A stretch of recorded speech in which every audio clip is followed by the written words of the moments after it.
हरिओम दर्शन नमस्कार मित्रहरू। फेरि पनि एक वर्षको पर्खाइपछि आँपको सिजन आइसकेको छ र कसरी फल्दो रहेछ, कसरी सेटिङ हुँदो रहेछ भन्ने कुरा तपाईहरुलाई म देखाउन गइरहेको छु। सबै मित्रहरूलाई त थाहा छ पनि होला र सबैलाई थाहा छैन पनि होला। त्यसै कारणले आँप कसरी सेटिङ हुँदो रहेछ, कसरी फुल्दो रहेछ एक वर्षको पर्खाइपछि र अझै पनि कति महिना पर्खिनु पर्ने हो त्यो कुरा चाहिँ हेरौँ है त। र यसरी फुल्दो रहेछ र यसरी सेटिङ हुँदो रहेछ भन्ने कुरा हामी जान्न सक्छौं मित्रहरू।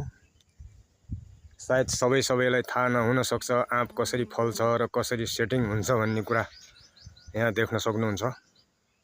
एकदमै यो अहिले फरवरी मार्च यानी कि फागुन लास्ट देखि लगेर चैतको पहिलो हप्ता सम्म यो सेटिङ हुने गर्छ र अझै पनि 2 महिना 2.5 महिना पश्चात हामी यसको फल चाख्न पाउने छौं।